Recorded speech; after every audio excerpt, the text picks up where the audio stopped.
Good morning, or good afternoon, good evening, wherever you are around the world watching this. This is week 20, episode 20 in the diary of a trainee psychological wellbeing practitioner. In the life of a psychology trainee. 20 weeks, that's roughly 5 months now, and time has flown. It's been swift, it's been quick, it's just moving. We're close to 6 months into this course, into this program, and a lot has been going on. So yeah, it's just it's interesting. June and July, we've got a lot going on, a lot of submissions, and I'm planning to go on annual leave literally at the end of July on the 31st, and I'm going to fly back out to Oman, and just want to make sure that before I leave I've got everything sorted, done, and every submission as much as possible, because for uni we're going to be off for about 6 weeks until September. Then we're going to go into the second sort of term. But anyway, in terms of week 20, what's been going on? Monday we had our first academic tutor meeting. So apart from our weekly meetings with our supervisors at work, supervisor/line manager, but with our supervision that's weekly, we do get academic meetings, but these are not weekly. These are more, I think, a couple of times throughout the program. I think it's like once, twice, or maybe 3-4 times. But we had our first one, and this is kind of like a check-in. It's very brief. Where are we in the program? Where are we in the clinical side, in the course? How we've been finding it so far? Have there been any challenges or struggles that we may have had? How are we going about with keeping up to submitting deadlines and making sure that we're on top of things? And I guess with that 20 minutes was an opportunity for us to kind of like open up, have that discussion, to even express if we have any challenges, which I did, just express my challenges, mainly just being on top of things in terms of like the balance of clinical work, academic work, and just kind of settling in, because it's just been a bit difficult, like moving, like throughout the course I've moved maybe 3 times, and yeah, I mean, just trying to settle in, get my mind straight, and just working as hard as I can. And a lot of challenges, but I believe developing a resilient mindset is always important, trying to be as resilient as possible. And I think this is something that we're going to develop. Every single person needs to develop a level of resilience, and that is one of which, let's say, part of resilience is expecting the unexpected and being ready for tackling different challenges. Also knowing that this is not going to be a walk in the park. This year is going to, I knew before entering this program, it's not only a very competitive program, but it is an intensive year. The year is intense, and there's a lot going on. And one thing that I realized, I'm not the only one struggling. Every single trainee is struggling to some extent. Everyone's struggling in different areas, and a lot of us were struggling in mutual areas as well that we're finding challenging and difficulty, despite our personalities or our previous experiences. But it was a good opportunity to kind of open that up and to have that discussion. On Tuesday it was quite interesting, another triage day as usual. It was just getting through that list, calls, clientele. You get to hear different challenges and different difficulties, following up, doing a lot of admin work. But you know what? Nonetheless, we learn and we grow. Learning equals to growing. Always remember that. So enjoy every single bit of the journey. Now, with regards to Wednesday, I had an interesting case of low mood and depression with some level of anxiety. And I've noticed that one of the top anxieties that a lot of people have, the top, let's say, I would say this is in the top 3 or the top 5 worries that particularly nowadays is financial worries. So financial well-being has been spoken about and has been it's been a top 10 or a top 5 issue that's been going on in the past couple of years, especially throughout COVID and even post-COVID. Places like in the UK, US, Europe, or I don't know, any part of the world, East and West, where there's a lot of financial crisis. and cost of living has risen. There's a lot of issues. So that's one thing. So feeling settled and wondering where you're going and how can you manage your finances, and just hoping we don't go broke.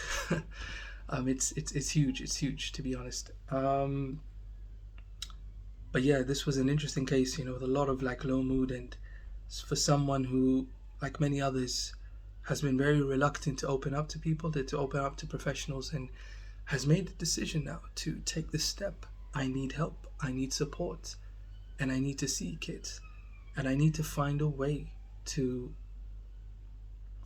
engage in my activities that I used to do and used to love and enjoy, and just to find a way to get back on track, because it feels very uncomfortable and it doesn't just feel right. It doesn't feel me, that I'm not in the best of moods, and I just feel lost and confused. So it was very interesting hearing her out, understanding her problem, how long she's been experiencing it from, and just knowing that hopefully, God willing, that I can be that support and the guide to help her throughout recovery and throughout treatment. Getting back on track, that is something essential. On Thursday, had a cancellation, then had a first behavioral activation session with someone, which was very, very interesting. So it was a one-to-one, it was face-to-face. She came over, it was really good, it was really nice. It's different. So a lot of our work, we're working mainly, we're delivering remote treatment. So on Teams, we're delivering it remotely, and it's just always good to have that face-to-face. Literally, someone on LinkedIn posted about what do people think, face-to-face, remote, or hybrid. Now, I'm up for hybrid, but I always mention that the face-to-face, the fact that remote treatment, and in mental health we dominate remote treatment more than any other particular healthcare profession. We dominate it, in my humble opinion. And it is very useful, the fact that we can share documents, share materials, we can share so many things. It makes it easier for people who struggle when it comes to traveling, certain expenses, making it there. For us, it's about making sure that we've secured a room and where they're going to find the place. But doing it remotely really, really does help. It can be done wherever. However, you cannot compare it. You cannot compare it to face-to-face treatment. That interaction, that one-to-one, that face-to-face, completely different. Going through material there, the manual material together, is more engaging, definitely. And so that just it's just feeling, that engagement is just a different feeling, and it's both. It's a twofold thing, to be honest with you. So it's both me as a practitioner or a clinician and the client. We both feel that engagement, that we can understand, engage in treatment, and hopefully that will lead to recovery and progression. On Friday, I had a couple of sessions, mainly BA, but I'm getting more cases with regards to worry management. So that's for people who have sort of excessive worry, generalized anxiety, disorder symptoms, and we're working on managing worries. But this Friday was more about behavioral activation BA sessions. It was quite interesting.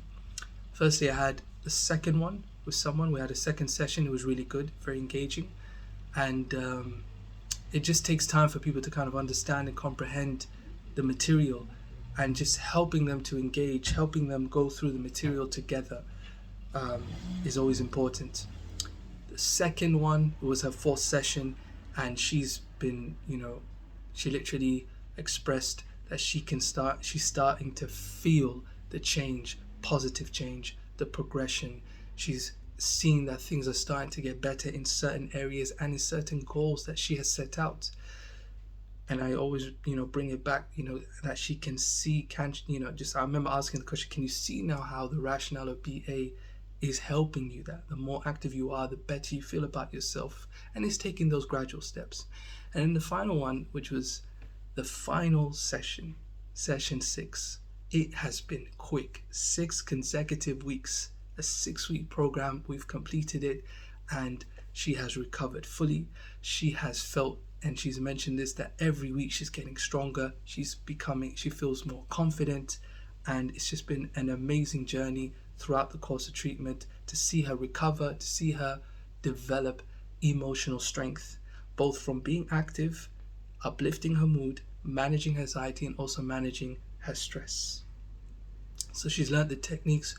We did a relapse plan, a relapse prevention plan. We went through together, and I was quite amazed to see how much she had learned. So it's just been amazing. So this week has just been an amazing week, to be very frank with you. I'm looking forward to the next week. We've just got the RE2, which is our second written assignment. That's due literally tomorrow, Monday, and I'm almost done, halfway through. Just hoping that we pass this one and just continue passing, and it's just, moving forward. That's the most important thing. And you're going to hear me repeat this a number of times. That is, we need to move forward. We need to move forward. There will be times where we are falling back a little bit, whether it be a lapse, just a little trip falling back. Sometimes we might go way back, but the most important thing is to keep moving forward. Keep moving forward. You have a goal, you have a vision, you have a direction. Just keep moving forward. Stay tuned to the next week.